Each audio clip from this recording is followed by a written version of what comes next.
Hey guys, this is Shankar welcoming you on my YouTube channel Study with the Master. Here I am going to teach you a short story about the lion and the frog. This is the story in which we will learn that how a lion killed the frog and why.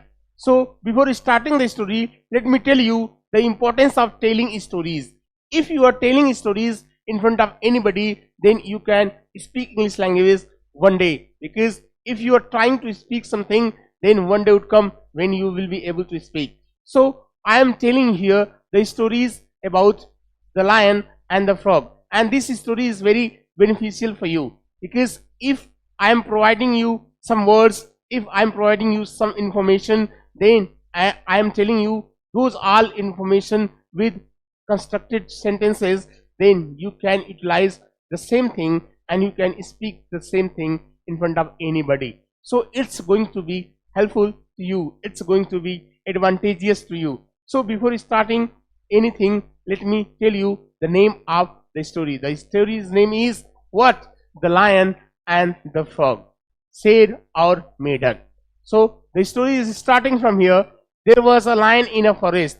एक जंगल में एक शेर था. It was sleeping under a tree. वह एक पेड़ के नीचे सो रहा था. Near a pond, एक तालाब के पास. Suddenly, अचानक, a noise was heard. एक शोर सुनाई दिया. The lion was disturbed.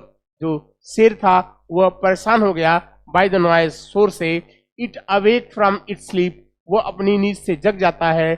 और the noise was continuously coming from the pond. जो noise थी वो लगातार continuously लगातार coming आ रही थी from the pond, मतलब तालाब से. So the lion was annoyed.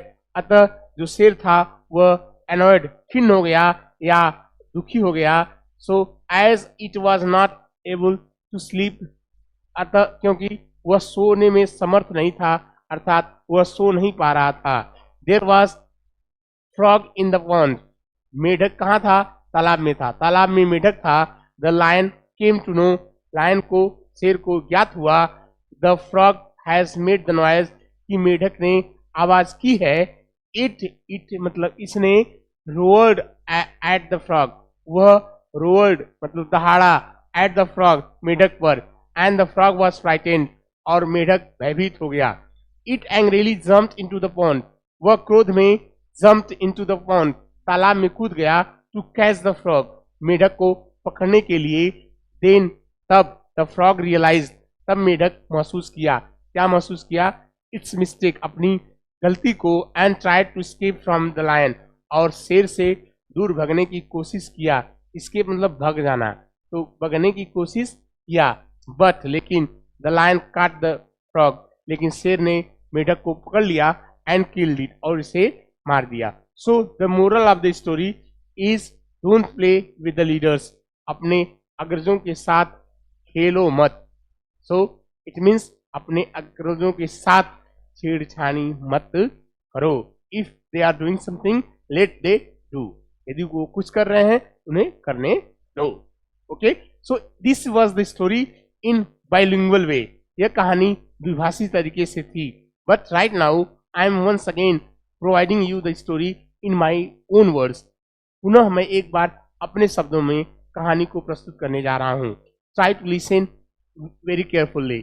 बड़ी सावधानी पूर्वक सुनिए. So there was a forest, एक जंगल था.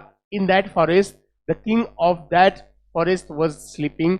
उस जंगल में जो शेर था वह सो रहा था. जो राजा था जंगल का वह सो रहा था. Under a tree, एक पेड़ के नीचे.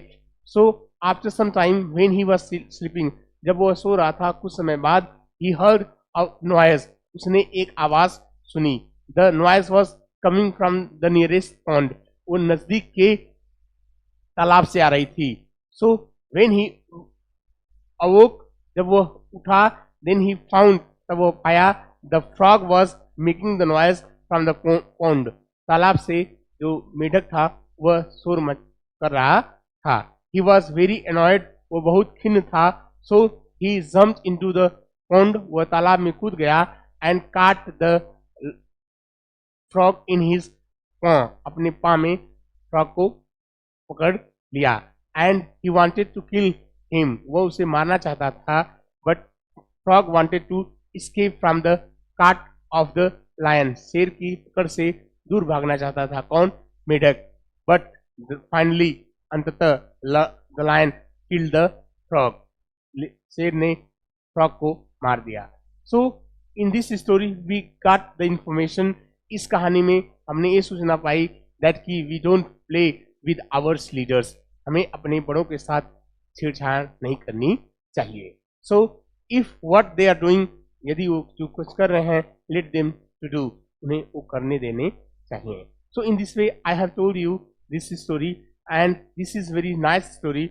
It is going to be very helpful. Please tell stories in front of your brothers or your whatever your student. If there are some students in front of you, then tell such these stories so that you can speak English in your future. So with these words I am going to end my videos. Please like, share and subscribe my video and do comment. Thank you very much.